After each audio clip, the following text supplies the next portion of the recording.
नमस्कार साथियों, स्वागत है आपका अपने यूट्यूब चैनल सिलेक्शन स्ट्रीक में। आज हम लोग आरआरबी एनटीपीसी के टॉप 50 क्वेश्चंस को लेकर आ गए हैं। जो एग्जाम में पूछे जा रहे हैं क्वेश्चंस, उनके बेस पे संभावित शिफ्टों में क्या क्या पूछा जा सकता है, उसी को लेकर आया गया है इसमें। तो यह वीडियो आप लोग के लिए काफ़ी इंपॉर्टेंट होने वाला है, तो बिना स्किप के हुए इसको लास्ट तक देखिए। तो आज का जो सबसे पहला प्रश्न है जो एग्जाम में पूछेगा, ये प्रश्न है, विश्व का चक्कर सबसे पहले किस यात्री ने काटा था? जो विश्व का चक्कर तो लगाने वाला पहला यात्री था फर्डिनेंड मैगलन। फर्डिनेंड मैगलन पहला व्यक्ति है जिसने विश्व का सबसे पहले चक्कर काटा था। ऑप्शन नंबर सी इसका करेक्ट हो जाएगा।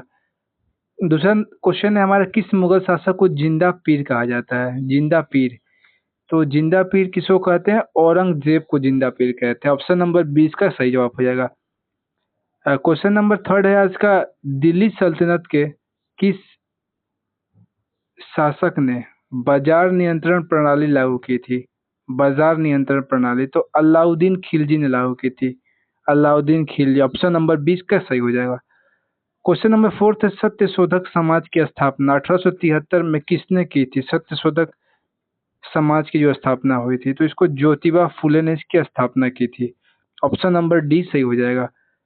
5 नंबर क्वेश्चन है, अकबर के दरबार में प्रसिद्ध इतिहासकार कौन थे जिन्होंने अकबरनामा लिखी थी? अकबरनामा लिखने वाला कौन था? तो ये अबुल फजल थे।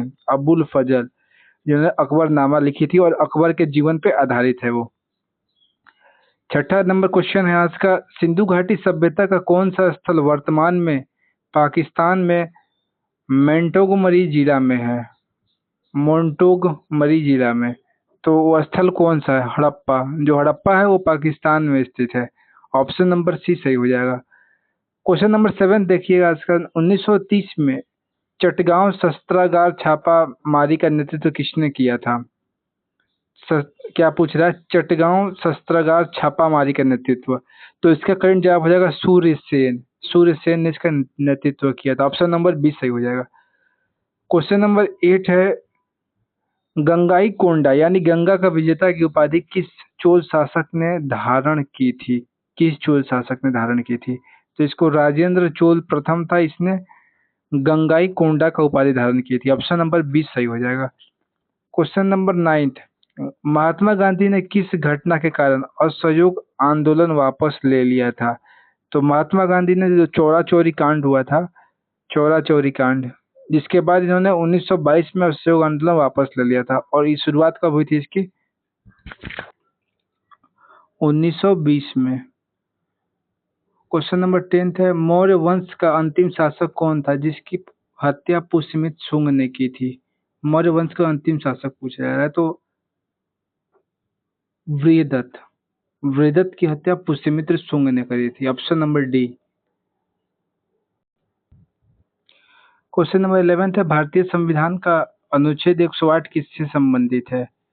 तो अनुच्छेद 108 है वो संयुक्त अधिवेशन से संबंधित है। संयुक्त अधिवेशन की अगुवाई कौन करता है? तो जो लोकसभा स्पीकर है वही संयुक्त अधिवेशन का नेतृत्व करता है। अभी कौन है? ओम बिरला इसके। क्वेश्चन नंबर 12, संविधान के किस अनुच्छेद के तहत राज्यों को विधान परिषद का गठन या उत्साधन किया जा सकता है? तो अनुच्छेद 169 के तहत राज्यों यानी विधान परिषद का गठन किया जा सकता है। क्वेश्चन नंबर 13 है आज का, नए संसद भवन के मुख्य वास्तुकार कौन थे? तो विमल पटेल नए वास्तुकार थे, मुख्य वास्तुकार। ऑप्शन नंबर सी करेक्ट हो जाएगा। क्वेश्चन नंबर 14 है, संविधान की प्रस्तावना में समाजवादी, पंथ निरपेक्ष और अखंडता शब्द किस संविधान संशोधन द्वारा जोड़े गए थे? तो यह 42वां संविधान संशोधन 1976 में, इसके तहत ये सब जोड़े गए थे। ऑप्शन नंबर बी करेक्ट हो जाएगा। आप वीडियो को बिना स्किप किए लास्ट तक देखना। क्वेश्चन नंबर 15,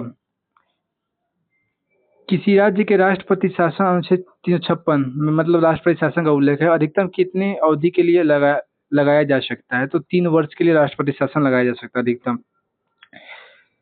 16 नंबर क्वेश्चन है, भारतीय संविधान के किस अनुच्छेद में राष्ट्रपति के शपथ का उल्लेख है? तो अनुच्छेद 60 में राष्ट्रपति के शपथ का उल्लेख किया गया है। अनुच्छेद 52 क्या कहता है? भारत का एक राष्ट्रपति होगा। क्वेश्चन नंबर 17, नारी शक्ति वंदन अधिनियम किस संविधान संशोधन से संबंधित है? तो यह 106वां संविधान संशोधन है, 106वां नारी शक्ति वंदन अधिनियम। ऑप्शन नंबर डी करेक्ट हो जाएगा। क्वेश्चन नंबर 18, राज्यसभा का पदेन सभापति कौन होता है? तो राज्यसभा का पदेन सभापति उपराष्ट्रपति होगा। 19वां नंबर क्वेश्चन है, दल बदल विरोधी कानून संविधान की किस अनुसूची में है? तो यह कौन सी है? 10वीं अनुसूची में। ऑप्शन नंबर सी इसका करेक्ट हो जाएगा।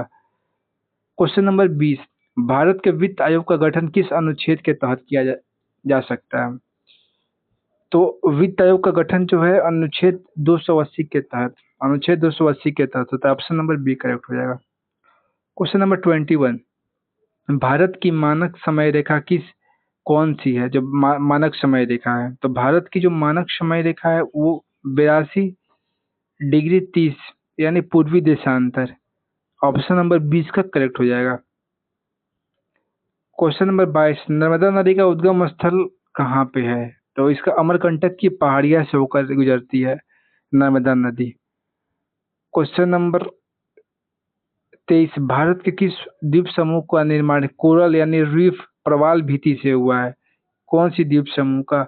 तो लक्षद्वीप समूह का जो निर्माण है वो प्रवाल भीति से हुआ है। ऑप्शन नंबर सी करेक्ट हो जाएगा। क्वेश्चन नंबर 24, क्षेत्रफल की दृष्टि से भारत का सबसे बड़ा केंद्र शासित प्रदेश कौन सा है? तो सबसे बड़ा कौन सा है? लद्दाख है जो सबसे बड़ा है। क्वेश्चन नंबर 25, अंडमान और निकोबार द्वीप समूह को कौन सा जलमार्ग अलग करता है? तो 10 डिग्री चैनल इन दोनों को अलग करता है, अंडमान और निकोबार को। ऑप्शन नंबर सी करेक्ट हो जाएगा। क्वेश्चन नंबर 26 है, कपास की खेती के लिए सबसे उपयुक्त मिट्टी कौन सी है? कपास की खेती के लिए सबसे उपयुक्त काली मिट्टी कहते हैं। काली मिट्टी को स्वतः जुताई वाली मिट्टी कहते हैं, हार्ड होता है और अपने मन से ये मिट्टी फट जाता है। भारत में सबसे ज्यादा कौन सी मिट्टी पाई जाती है? जलोढ़ मृदा। विश्व की सबसे गहरी झील कौन सी है? सबसे गहरी झील पूछ रहा है विश्व की, तो बैकाल झील ये विश्व की सबसे गहरी झील है। ऑप्शन नंबर बी करेक्ट हो जाएगा। क्वेश्चन नंबर 28, भारत का सबसे पुराना राष्ट्रीय उद्यान यानी नेशनल पार्क कौन सा है? तो Jim Corbett national park Bharat का सबसे पुराना पार्क है। क्वेश्चन नंबर 29, प्रसिद्ध हॉर्नबिल महोत्सव किस राज्य में मनाया जाता है? हॉर्नबिल महोत्सव से बहुत प्रश्न देखने को मिलते हैं किसी भी एग्जाम में, तो नागालैंड में हॉर्नबिल मनाते हैं। क्वेश्चन नंबर 30, भारत का सबसे ऊंचा जलप्रपात कौन सा है जिसे स्थानीय रूप से निशान गांधी भी कहा जाता है? निशान गांधी। तो कुंचिकल जो जलप्रपात है वो भारत का सबसे ऊंचा जलप्रपात है, Kunchikal. Option number C correct हो जाएगा।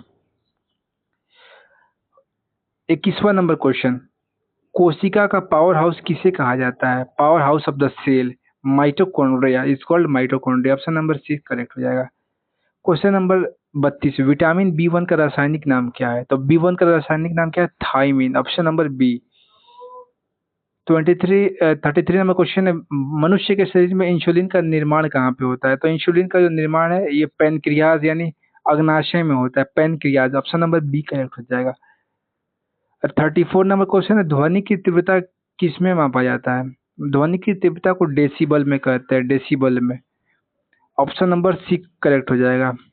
पावर को वाट में नापते हैं ना। क्वेश्चन नंबर 35 है, पीतल जिसको ब्रास कहते हैं किन धातुओं के मिश्रण से बना हुआ है पीतल? तो पीतल तांबा और जस्ता का मिश्रण है जिसको पीतल कहते हैं। 36 नंबर क्वेश्चन है, रक्त का धक्का जमाने में कौन सा विटामिन सहायक होता है? तो विटामिन के, रक्त के धप्पा के लिए, ब्लड क्लोटिंग। 37 नंबर क्वेश्चन है, क्विक सिल्वर किस धातु को कहा जाता है? क्विक सिल्वर, तो ये पारा को कहते हैं quick silver. Option number B, पारा माने मार्करी। क्वेश्चन नंबर 38 है हमारा, कार्य और ऊर्जा की एसआई क्या है? तो कार्य और ऊर्जा का क्या है? जूल। जूल न्यूटन हो गया फोर्स का, वाट तो बताया गया, तो जूल है जो कार्य और ऊर्जा का होता है, वर्क। क्वेश्चन नंबर 39 है, मानव रक्त का पीएच मान लगभग कितना होता है? तो मानव रक्त का पीएच 7.4 होता है। ऑप्शन नंबर सी इसका सही जवाब हो जाएगा। क्वेश्चन नंबर 40 है, सब्जियों फूलों और फलों की वैज्ञानिक खेती को क्या कहा जाता है? सब्जी फूल और फल की वैज्ञानिक खेती को, तो इसको हॉर्टिकल्चर कहते हैं, हॉर्टिकल्चर। ऑप्शन नंबर बी सही हो जाएगा। क्वेश्चन नंबर 41 है हमारा, इकोनॉमिक्स यानी अर्थशास्त्र का पिता किसे माना जाता है? अर्थशास्त्र का पिता किसे कहते हैं? एडम स्मिथ को कहते हैं, Adam Smith. Option number B सही हो जाएगा। क्वेश्चन नंबर 42 है हमारा आज का, मानव सुपर कंप्यूटर का जनक किसे कहते हैं? मानव सुपर कंप्यूटर जनक Vijay Bhaskar, Vijay Bhaskar. Option number C. Question number 43 है, रैम का फुल फॉर्म क्या होता है? तो रैंडम एक्सेस मेमोरी। दो प्रकार की मेमोरी होती है, एक रैम एक रोम। रोम का क्या होता है? Read only memory. Question number 44 है, एचडीआई यानी मानव विकास सूचकांक की गणना कौन सा संगठन करता है? इसका गणना कौन सा संगठन करता है? तो इसका यूएनडीपी करता है, UNDP. Option number C correct हो जाएगा। 45 नंबर क्वेश्चन है आज का, अक्टूबर 2025 तक भारत में कुल कितनी शास्त्रीय भाषाएं हैं? तो 11 शास्त्रीय भाषाएं हैं। ऑप्शन नंबर डी करेक्ट हो जाएगा। 46 नंबर क्वेश्चन है, बैंकों का बैंक किसे कहा जाता है जिसका राष्ट्रीयकरण 1949 में हुआ था? तो बैंकों का बैंक आरबीआई को कहते हैं, जो जिसमें मतलब बैंक बैंक इसे लोन लेते हैं। नेक्स्ट इंपॉर्टेंट क्वेश्चन है हमारा आज का, सीडी का फुल फॉर्म क्या है? तो compact disc, compact disc. Option number B correct हो जाएगा। 48 क्वेश्चन है, ऑपरेशन नन्हे फरिश्ते का किस संगठन से संबंधित है? तो इसका संबंध आरपीएफ, आरपीएफ से है, ऑपरेशन नन्हे फरिश्ते से। क्वेश्चन नंबर 49, भारत के पहले रेल मंत्री कौन थे? रेल का सवाल है तो रेल पूछ सकता है। भारत के पहले रेल मंत्री कौन थे? John Mathai. Option number C correct हो जाएगा। लास्ट सवाल है आज का 50वां नंबर, 2011 की जनगणना के अनुसार किस राज्य का जनसंख्या घनत्व सबसे अधिक है? तो सबसे अधिक जनसंख्या घनत्व किस राज्य का है, ये आप लोग कमेंट सेक्शन में बताना। तो उम्मीद करते हैं आप लोगों को सेशन काफी पसंद आया होगा और ये एग्जाम के दृष्टिकोण से काफी इंपॉर्टेंट है। चैनल पर हमारे नए हो तो चैनल को सब्सक्राइब कर लीजिएगा और वीडियो को एक बार लाइक कर दीजिएगा। तो मिलते हैं हम लोग नेक्स्ट सेशन में किसी नए क्लास के साथ। तब तक के लिए आप अपना रिवीजन करते रहिए। जय हिंद।